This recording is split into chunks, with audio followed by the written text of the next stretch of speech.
এ কি এ কি সকাল সকালে কি কাণ্ড? হ্যাঁ, তুমি দিদির জুতো মুখে করে নিয়ে ঘুরছো?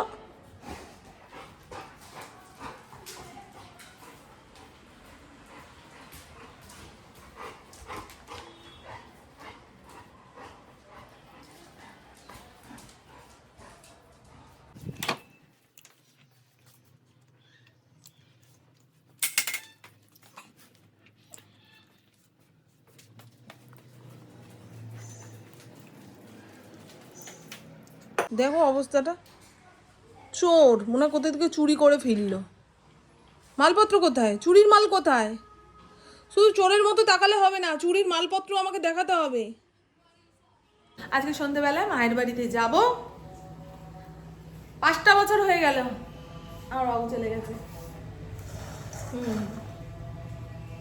আমার ফরিদকে দেখতো আর বলতো, এমন এ আরো বড় হবে না রে, এ আরো বড় হবে না রে, কত বড় হবে, এমন কত বড় হবে এটা, ফড়িংয়ের সাইজ কতটা হবে, বারবার জিজ্ঞাসা করতো। এখন থাকলে বুঝতে পারতো ফড়িং কত বড় হয়েছে। এই যে বাবু যে সমস্ত কথাবার্তাগুলো বলতো, আমাদের সঙ্গে যত ভালো ভালো সময় কাটিয়েছে, সেগুলোই আজ সারাদিন মনে করবো, সারাদিন মনে করবো। সকাল 9টা 9:30 হলে মাঝে মধ্যে আমার বাড়িতে চলে আসতো, এসেই বলতো একটু স্পেশাল করে দুধ চা বানাতো। আমার মা তো দুধ চা দিত না, গ্যাস অম্বলের সমস্যা ছিল, তা আমি দিতাম। রোজ রোজ তো আর খায় না। আর আমাকে যদি এসে বলে, আমি কি বলবো না দেবো না? উনি ওই বাড়িতেও শাসন খায় মায়ের কাছে, আমার বাড়িতে এসেও আমার কাছে শাসন খেলে কি আর আসবে? তা করে দিতাম। বিস্কুট খেত না। কোনো উৎসব অনুষ্ঠানে আমার বাড়িতে আসলে রান্নার মাঝখানে মাঝখানে আমাকে ডেকে বলতে, আরেক কাপ চা পাওয়া যাবে, আরেক কাপ চা পাওয়া যাবে? আমি হ্যাঁ পাওয়া যাবে। বাবু আসলে আমি একটা বড় দুধের প্যাকেট নিয়ে আসতাম। সেই লিকুইড দুধ দিয়ে, আবার পাউডার দুধের চা খেতে খুব একটা পছন্দ করতো না। আমার পুপুর হাতের চা খেতে খুব ভালোবাসতো। যদি তিতাও হয়ে যেত না, তাও বলতো না যে একটু বেশি ফুটিয়ে ফেলছিস, কিংবা চায়ের স্বাদটা পাঞ্চা হয়েছে। পুপুর হাতের চা মানে মারাত্মক। বলতো পুপু মাধ্যমিক দেবে, আমি পুপুর সঙ্গে যাব। হ্যাঁ, কিন্তু ওই মাধ্যমিকের কদিন আগেই তো বাবু চলে গেল। পুপু উচ্চ মাধ্যমিক দেবে, পুপু চাকরি বাকরি পাবে, পুপু তুই চাকরি পেলে আমাকে এই কিনে দিবি, হ্যাঁ আমাকে ওই কিনে দিবি, মানে জুতো কিনে দিবি, ভালো জুতো কিনে দিবি। আমিও তো তোমাকে দিতে পারি। বলে না, আমি ওর চাকরির পয়সায় জুতো জামা প্যান্ট পরবো বুড়ো বয়সে, তোদের দিতে হবে না। আমার বাবুকে কোনো কিছু দিতে চাইলে নিতে চাইতো না। বাবুর পকেটে টাকা কম থাকলেও যদি বলতাম, বাবু নাও 2000 টাকা, কেন কি জন্য দিচ্ছিস, আমার কাছে যেটুকু আছে চলে যাবে, যখন পারবো না চলতে তখন দেখবি, এখন দিতে হবে না। বুঝেছ? আমার বাবু এই টাইপের লোক ছিলেন। কোনো কিছু হাতে ধরে আনলে ওই ঘরে বসে নিজের মেয়েকে খাওয়াবো কিংবা নিজের জনদের খাওয়াবো সেটা না, ওই রাস্তা দিয়ে সবাইকে ডাক দিতে দিতে আসতো, এই গোপাল আয় দই এনেছি, এই শম্ভু আয়। আমার খুঁড়তো যত ভাই বোন সবাইকে নিয়ে বাবু দেখতাম একটা মিষ্টির প্যাকেট কিংবা দইয়ের হাঁড়ি নিয়ে ঘরে ঢুকছে, পেছন পেছন আমার খুঁড়তো ভাই বোনরা সব লাইন দিয়ে ঘরে ঢুকছে, জানে জেঠু এনেছে, এখন বম্মা ভাগ করে দেবে। আমার মায়ের মধ্যে আবার এই জিনিসটা রয়েছে, কোনো জিনিস একা খেতে পারে না। আমার বাড়ি থেকে কোনো কিছু পাঠালে মা কিন্তু সেটা খাই না, হয়তো বাড়ির সবাইকে ভাগযোগে দিয়ে দেয়। আর আমার বাবুর এই জিনিসটাই পছন্দ হতো আমার মায়ের মধ্যে। বলে তোর মাকে পেয়ে আমি খুব খুশি। যখন তোর মাকে দেখতে গেছিলাম, ওরে বাবারে কি কালো কি কালো, আমি একবার ভাবছিলাম এত কালো মেয়ে আমি বিয়ে করব না, একবার চলেও আসলাম। তারপরে জানিস আমাকে সাইকেলের লোক দেখিয়েছে। না ভাবলাম সাইকেল যখন শ্বশুরবাড়ি থেকে দিচ্ছে, মানে মজা করে করে বলতো, আমার মা খুব হাসতো। হ্যাঁ, যে সাইকেল দেওয়ার লোক দেখিয়েছে। তারপর ভাবলাম না, বিয়ে করাই যায়, নাহলে তো আমার পেছনে কত ভালো ভালো মেয়ে ঘুরতো, এই সমস্ত বলতো। তারপরে বলে জানিস তোর মা কালো হোক যাই হোক, তোর মায়ের মধ্যে একটা গুণ আছে, যে কোনো জিনিস সবাইকে দিয়ে থুয়ে খেতে পারে, কিংবা কারোর বিপদ দেখে ওই সরে যাওয়ার ভাবনা চিন্তা নেই। তোর মা খুব ভালো, তোর মায়ের মতন গুণগুলো পাস কিন্তু মনা, আমাকে বলতো। কিন্তু আমার মায়ের মতো অতটা আমি পরিশ্রমী না হলেও বাবুর মতন অনেক গুণ পেয়ে গেছি। আমার বাবু না বেশি দায়িত্ব নিতে পারতো না, বেশি চিন্তা ভাবনা নিতে পারতো না। ওই আনছি নিচ্ছি খাচ্ছি ব্যাস চলে গেলেই হলো। চাহিদা খুব কম ছিল, চাওয়া পাওয়ার ইয়েটা কম ছিল। আমার মধ্যে সেই গুণগুলো রয়েছে। আমার অত চাহিদা নেই কিংবা চাওয়া পাওয়া, তাতে আমি শান্ত আছি, মানে শান্তিতে আছি, মাথায় কোনো চাপ নেই। যত চাইবো, যত না পাবো মাথায় চাপ বাড়বে। ওর মতন হতে চাও, ও ভালো আছে, আমি কেন ভালো থাকতে পারছি না, আমার বাবুর মধ্যে কোনো দিন এরকম ছিল না। আমার কাকারা একটু বেশি রোজগার করতো, বাবুর মাথায় কোনো দিন আসতো না যে ও ভালো খাচ্ছে, ও ভালো রোজগার করছে, আমি কেন করতে পারছি না। এই তখনই তো ভাই ভাই হিংসাটা আসে। কিন্তু আবার কাকারা যখন 2-5 টাকা বাবুর থেকে এসে চাইতো, বাবুর কাছে না থাকলেও আমার মায়ের কাছ থেকে নিয়ে দিত কিংবা অন্য কারোর কাছ থেকে নিয়ে দিত। বলে ওরা তো আমার ছোট ছোট ভাই বোন, সব যখন ছোটবেলায় কষ্ট করেছি সব একসঙ্গে একই রকম কষ্ট করেছি। ওই পরের বাড়ির ফ্যান খেয়ে মানুষ হয়েছি, আবার ওই ফ্যান নিয়ে 4 ভাই বোন মারপিটও করেছি। এইরকম পরিস্থিতির মধ্যে দিয়ে আমার বাবু বড় হয়েছে। তাই আমার ঠাকুমা বলে তোর বাবু অনেক কষ্ট করে বড় হয়েছে, তো 10-12 বছর বয়সে বাবার ছায়া মাথার ওপর থেকে চলে গেলে ছেলেপুলেদের কি হয়, সেই পরিস্থিতির মধ্যে দিয়ে ও কাটিয়েছে। ও ভালো ঘরে জন্ম নিয়েছে। 4টে বছর, মানে 4টে বছর বলতো, 4টে বছর হয়ে গেছে, তো ও ভালো ঘরে জন্ম নিয়েছে। চলুন, হ্যাঁ, আমিও জানি আমার বাবা জন্ম নিয়েছে এতদিনে অন্য কারোর ঘরে। আর আমার বাবা যখন মারা গেল তখন আমি মনে মনে বলছিলাম যে আমার বাবার যেন খুব ভালো ঘরে জন্ম হয়, খুব ধার্মিক মানুষের ঘরে জন্ম হয়, খুব সচ্ছল পরিবারে যেন জন্ম হয়। আমার বাবা খুব কষ্ট দেখেছে, খুব কষ্ট দেখেছে। হয়ে গেছে বলুন? হ্যাঁ, আমি তো বিশ্বাস করি আমার বাবার জন্ম হয়ে গেছে। যেখানেই থাকুক আমার বাবা ভালো থাকুক, খুব ভালো থাকুক। আমার বাবা যেন খুব যত্ন পায় সেই ঘরে।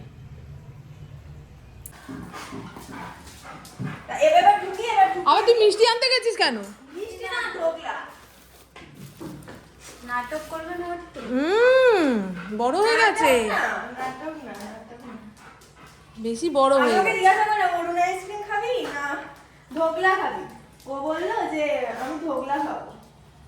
আর এই তো বন্ধু, আমার দুপুরে রান্নাবান্না কমপ্লিট। ঘরে ছিল শিম, তা শিম আলু জিরি করে কেটে ভেজেছি। ওই মেয়েটি আবার ওই ফুলকপি বাঁধাকপি এই সমস্ত খায় না, থাইরয়েড আছে। আমি যা যা খাই না ও তাই খায় না। শিম ছিল, শিম আলু ভাজলাম। আর এখানে রয়েছে ধনেপাতা টমেটো দিয়ে ডাল। দাঁড়ান একটুখানি নেড়ে ঘেটে দেখাই, নাহলে ডালটা জল জল দেখতে লাগে। ভেঙে গেছে, আজকে আবার কাঠমিস্ত্রি আসবে, এটাকে ঠিক করে দিয়ে যাবে আপাতত। 1-1.5 মাস পরে তো রান্নাঘর ভেঙে চুরে একদম নতুন করে বানানো হবে, ততদিন তো চলতে হবে আমায়, না? আর এই দেখুন, ঠিক আছে, এই হলো টমেটো ধনেপাতা দিয়ে মুসুরির ডাল। আজকে কাঁচা লঙ্কাও ঘরে ছিল না, জানো। ইন্দ্র বেরোনোর আগে যদি বলতো পুপু যে আমার বান্ধবী আসবে, তাহলে অন্য কিছু আনিয়ে রান্না করতাম। এখানে টমেটো কোথায়, শসা আর পাতিলেবু কেটে রেখেছি। আর এই হলো লাল লাল চিকেনের ঝাল, একদম গা মাখা করে রান্না করেছি। চিকেনটা একদম মন দিয়ে রান্না করেছি, দারুণ খেতে হবে, খেয়ে হাত চাটবে। গোটা গোটা রসুনও দিয়ে দিয়েছি এর মধ্যে। হয়ে গেল, চলুন। হ্যাঁ বাবা, হরিণের সঙ্গে বন্ধুত্ব হয়ে গেছে পৌষির। হ্যাঁ, ওর আন্দাজে চললে ও তার সঙ্গে বন্ধুত্ব করে নেয়। এইবারে যদি ভয় পাস, ও ভয় পেয়ে দুজনে মিলে লাফালাফি। ও মা, বন্ধুত্ব হয়ে গেছে, দিদির বন্ধুর সঙ্গে তোমার বন্ধুত্ব হয়ে গেছে।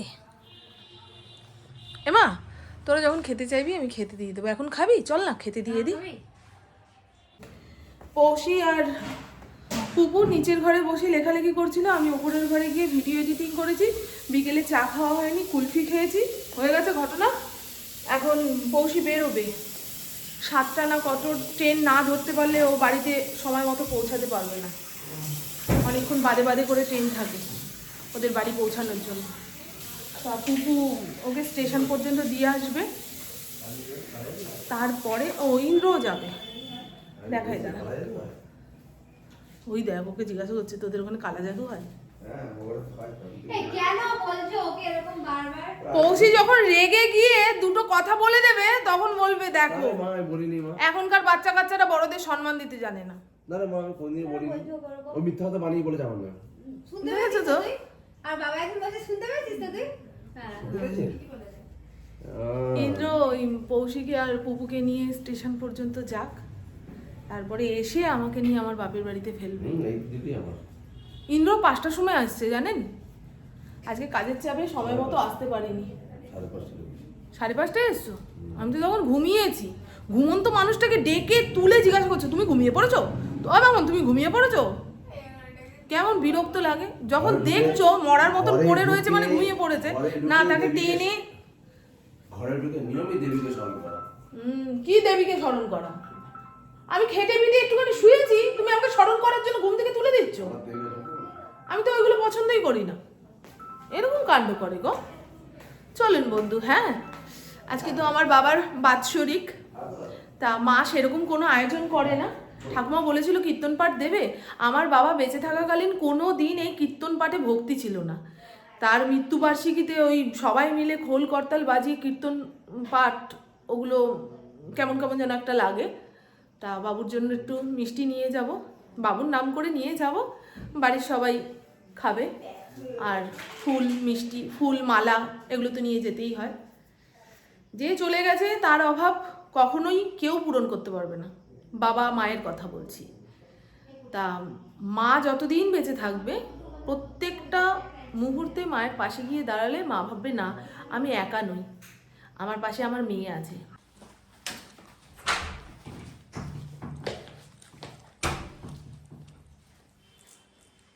গেলি পটি গেল? ভয়তে আর পটিও করতে পারবে না। উঠে যাস না, উঠে গেলে কিন্তু বলবো। এই ওই কোনাটায় লাগবে, সিঁড়ির কোনাটায় লাগবে পৌঁছি। টাটা। হ্যাঁ বাবা টাটা, আবার আসবি।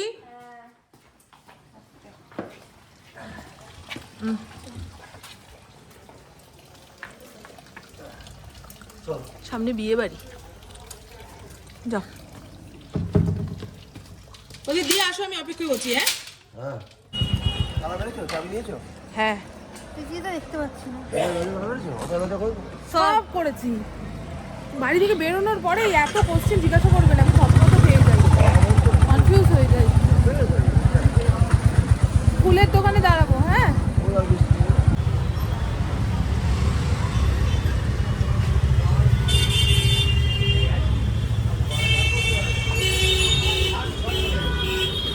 তো বাবার এখনো মালা নেওয়া হয়নি?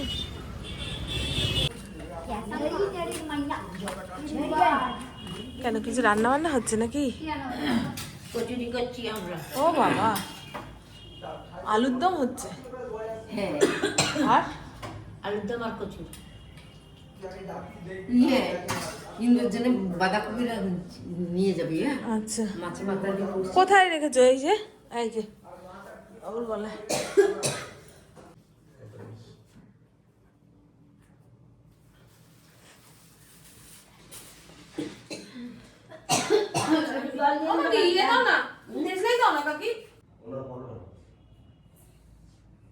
ঘরে পরে ছাদে ঘরে সব জায়গায় নিয়ে যাবে।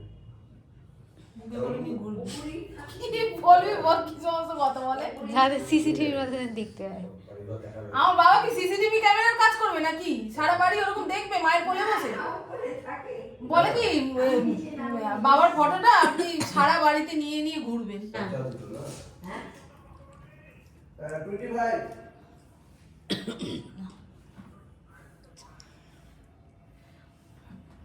কত ভাই আছে?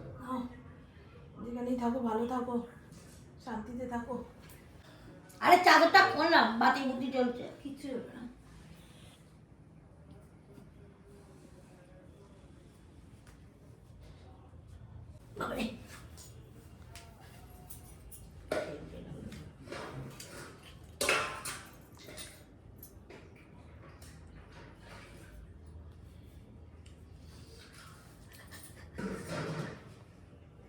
হ্যাঁ কুকুর ঠাকুমার সঙ্গে দেখা করতে গেল। ও আসবে না? ওর না আর আসবে না, কলেজের লেখালেখি বাকি রয়েছে, সেগুলো লিখবে। ইন্দ্র আবার পরে আমাকে নিতে আসবে। ঠিক আছে ঠিক আছে। তোলো মুখ করে ওকে, আর চলে গেলে খুব কষ্ট হচ্ছে, টাইমে চলে গেল রে নেড়ি। হ্যাঁ লুচি করতে হবে কেন, কড়াইশুটি সস্তা থেকে 500 হ্যাঁ। ওই যে বিয়ে বাড়িতে করে কি করতে করে কি জানি বাবা, তার চেয়ে সব থেকে ভাত কর বল। আমরা সবাই ভাবি কি সারা জীবন তো ভাতই খাই, একটু বিয়ে বাড়ি গেলে এগুলো খাওয়া দাওয়া হয় আর কি। কচুরি নেই, নানপুরি, ঠ্যাংপুরি, ভাল লাগে না তোর? পুরি ঠ্যাং পুরি কিসব নাম দিচ্ছে আমার কাকি। বল তাতে লুচি করো, মাংস করো, আলুর দম করো, চাটনি, পায়েস, পাঁপড়, মিষ্টি, রসগোল্লা, ও সন্দেশ। কাকি, আমার অনেক দর্শক বন্ধু জানতে চেয়েছে বেদনাটা কে তোমার? অরিজিনাল কাকি। আমার কাকির নাম বেদানা। কাকির গায়ের রং এত পরিষ্কার আর কাকি এত সুন্দর ছিল, তা মা বাবা নাম রেখেছিল বেদানা। তা আমাদের এই বাড়িতে এসে বেদানার হাল কি হয়ে গেছে, বেদনা হয়ে গেছে, বুঝছেন? ডালি হয়ে গেছে। আমার কাকি কিন্তু খুব সুন্দরী ছিল, বেশ ভালো বংশের মেয়ে। এখন কপাল গুনে আমাদের বাড়ির বউ হয়ে গেছে, মুশকিলটা সেখানে। হ্যাঁ, এদিকে ঘুরে ভাজো দেখি। ওই বাজি ফাটছে, বেদনা দেখতে ছুটলো। পুলিশ ফাইল দেখছি। না না, ওই গেছে, ওই বউ এসছে না ওদের বাড়ি, বাজি বাজি ফাটছে, ও দৌড় দিয়ে চলে গেল, দেখে আসি বউ কেমন হয়েছে, এসে খবর দেবে। দেখো না, ওই দেখো আসছে না। থাকে বউ আসেনি কাকি? তাহলে এত বাজি ফাটছে কেন? All India radio centre. টুনির ভাইয়ের মেয়ে। আজকে আমার বাবার জন্মদিন তো।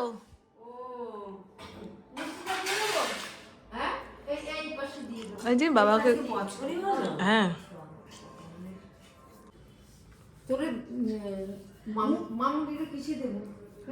পনির গুঁড়োটা দেখতে দেখতে পাচ্ছি। হ্যাঁ, তাহলে সময় কি? বাবু এতদিন অন্য কারোর ঘরে জন্মে গেছে। আমার ছোট কাকি এসছে।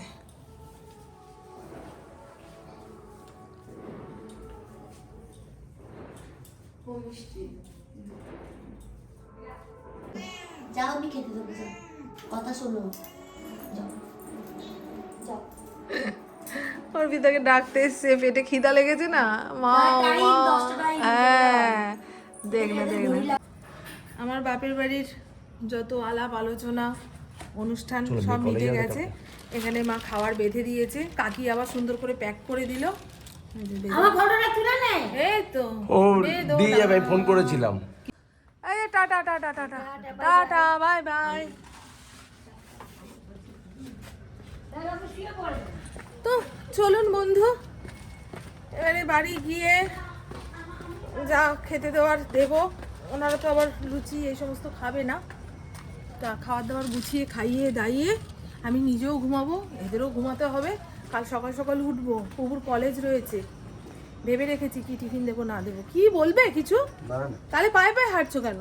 আমি তো হোঁচট খাবো। চলো, তোমার গাড়ি তো বাইরে, দৌড় দাও, আমি গিয়ে ঝাঁপ দিয়ে উঠবো। যাও, তো চলুন বন্ধু, হ্যাঁ টাটা। ওই দেখো দৌড়াতে বলেছি, দৌড়াচ্ছে। বাবা ব্যায়াম করো, ব্যায়াম।